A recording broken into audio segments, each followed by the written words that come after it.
Hello hello, bienvenue dans une nouvelle vidéo. Comme vous avez pu le voir dans le titre, aujourd'hui je vais vous parler des parutions Charleston du mois de janvier et de février.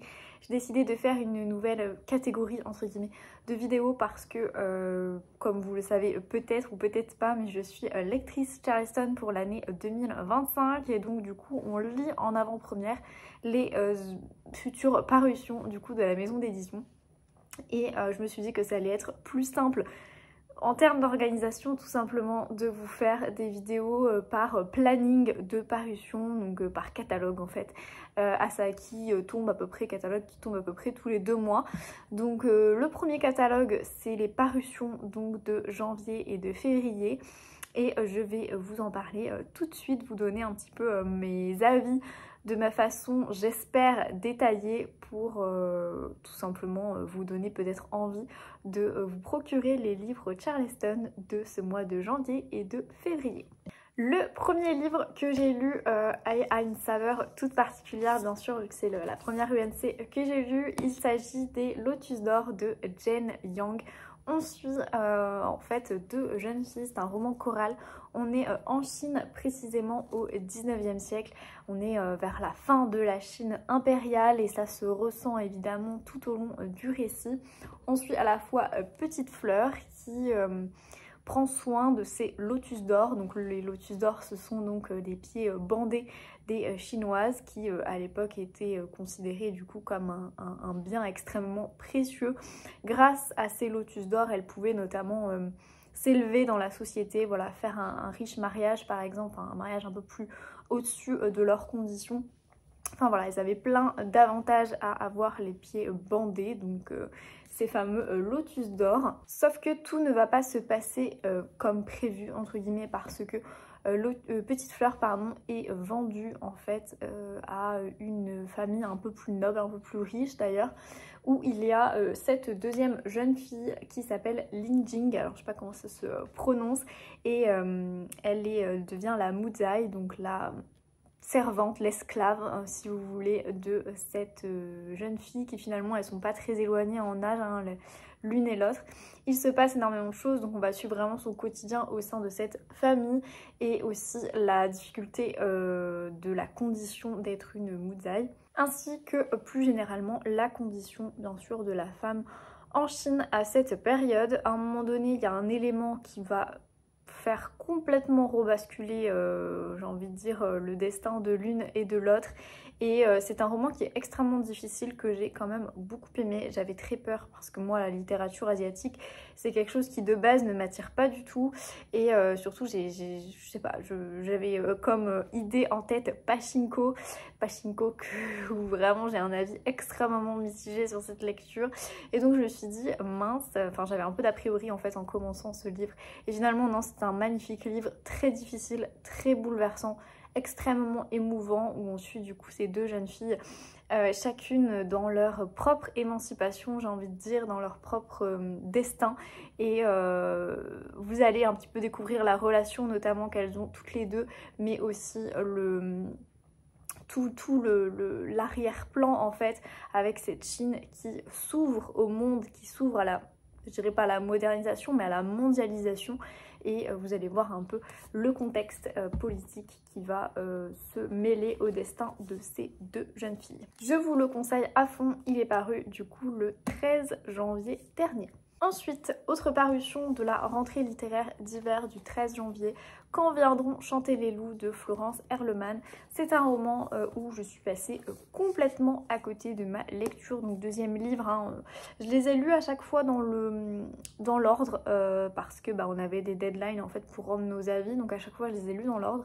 Et donc celui-ci, Quand viendront chanter les loups, au niveau du pitch, on est sur un jeune homme, n'importe quoi, un homme qui d'ailleurs je pense est quarantenaire, un homme qui va s'exiler dans la montagne, on ne sait pas vraiment où parce que c'est pas vraiment situé géographiquement, mais il a perdu son fils. On sait d'ailleurs au fil du récit que son fils a disparu.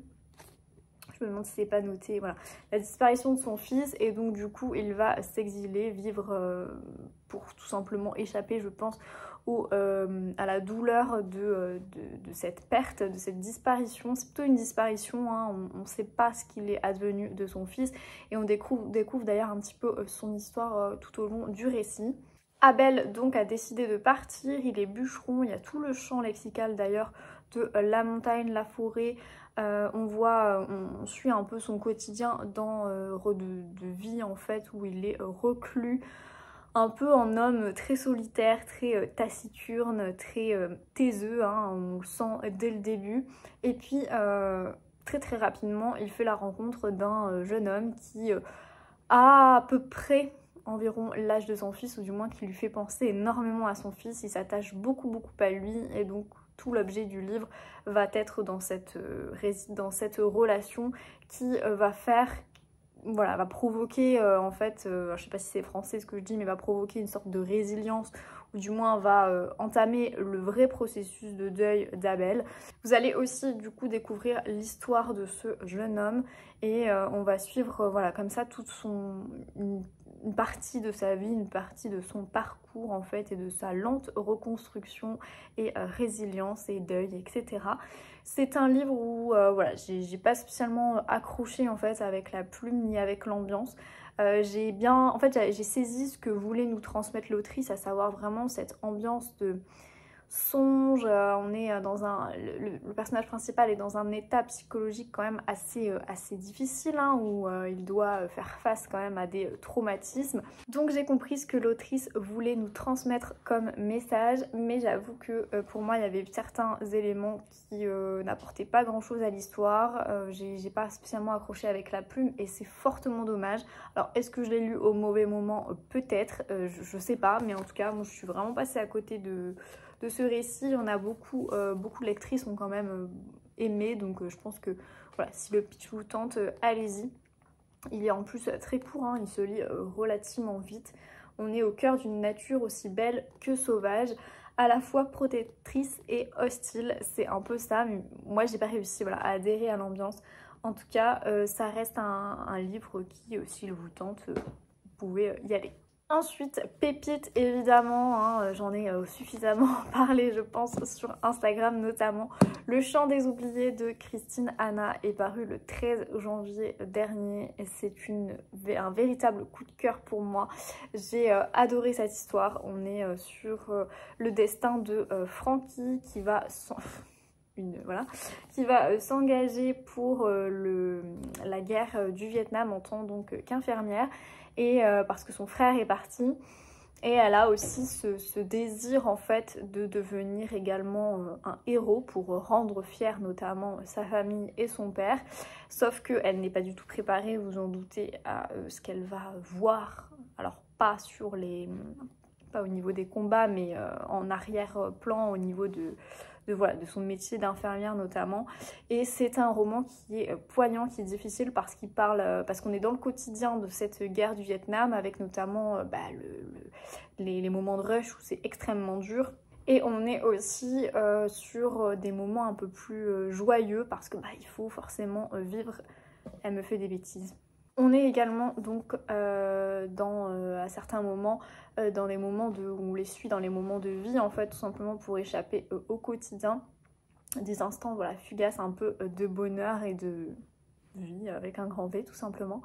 Et on suit donc son histoire personnelle, son histoire d'amitié notamment avec d'autres infirmières, son histoire personnelle amoureuse forcément, et ensuite son très difficile retour aux États-Unis où là du coup on suit tout le contexte aussi qui va forcément interférer donc au niveau psychologique, les séquelles qu'elle va avoir de cette guerre du Vietnam qu'elle a donc fait hein, finalement, même si elle était en arrière derrière les combats.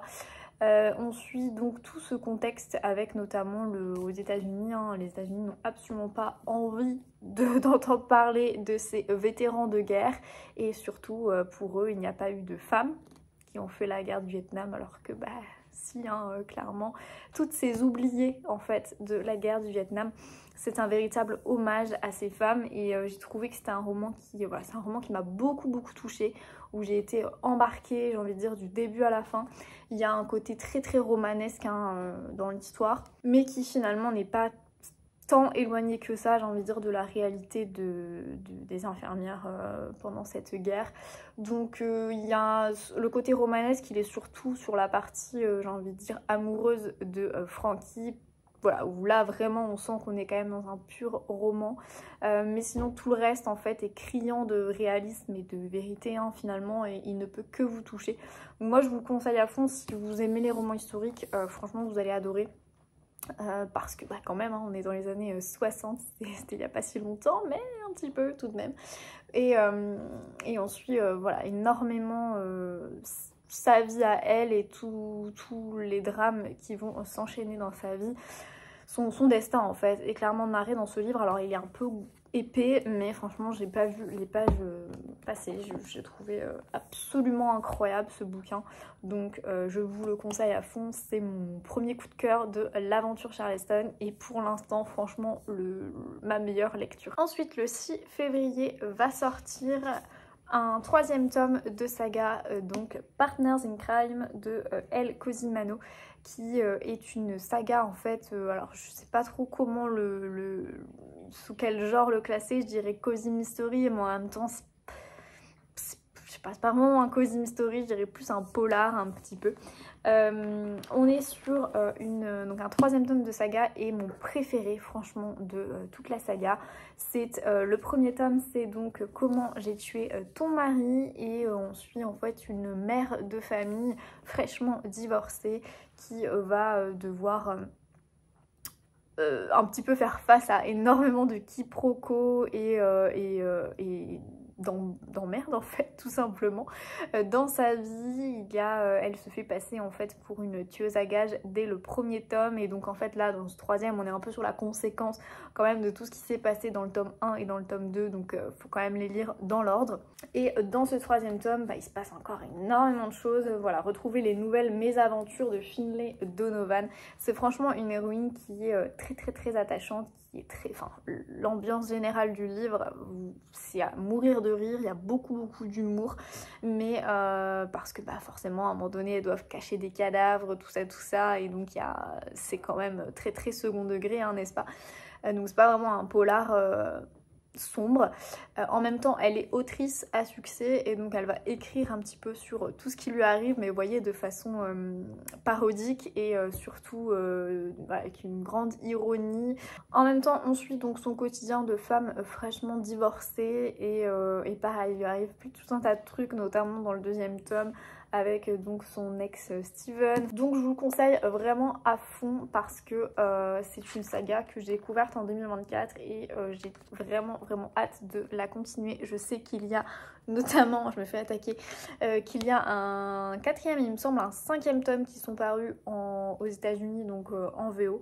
Et j'ai hâte de savoir la suite des aventures de Finlay Donovan. Je me fais un bouffer. Non, c'est bon.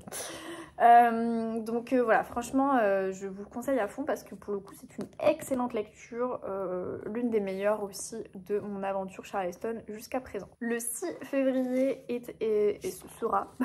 va paraître C'est pas marqué dans les livres de Julien Rampin, donc son nouveau roman qui traite de l'univers littéraire et surtout l'univers des réseaux sociaux littéraires, des clubs de lecture, etc. On suit 3 personnages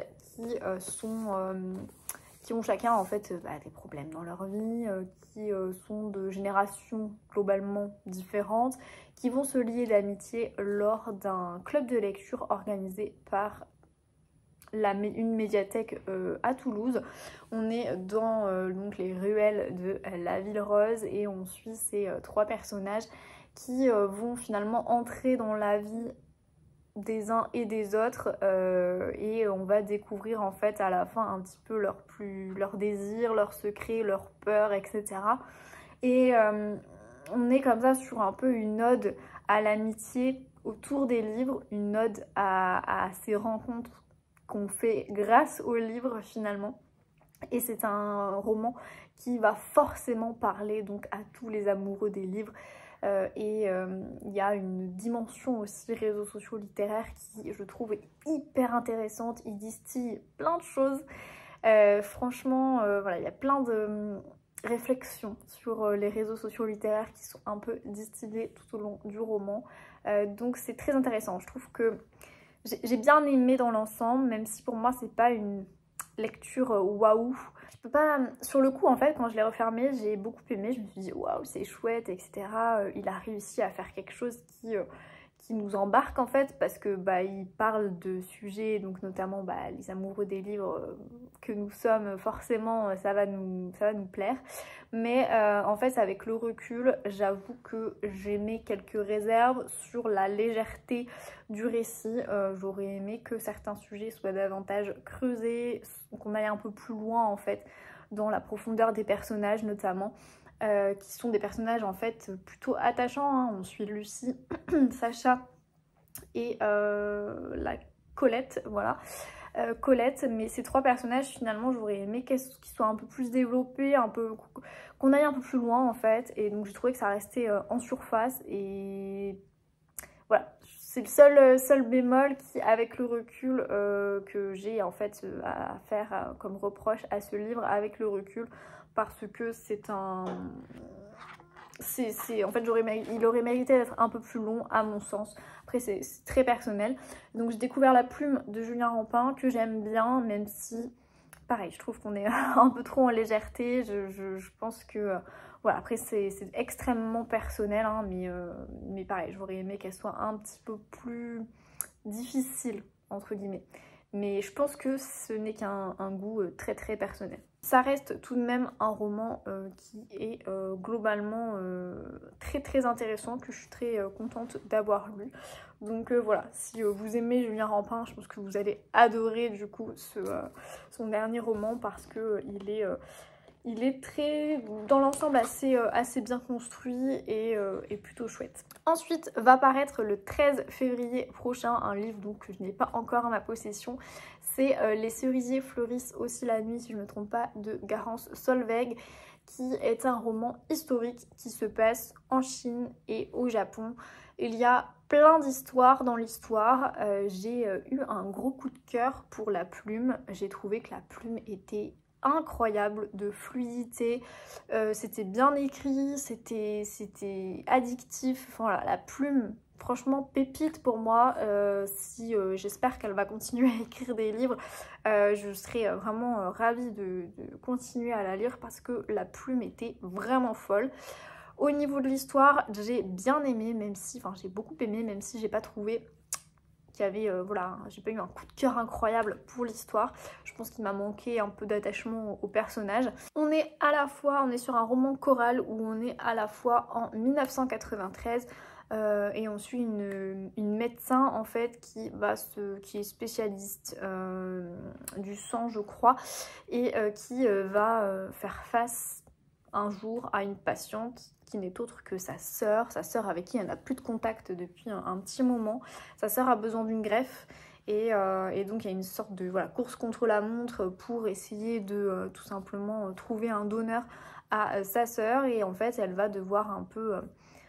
elle va creuser et déterrer des gros secrets de famille. On va découvrir notamment que sa sœur a été adoptée en 1945 en Chine, donc on est au Japon, hein.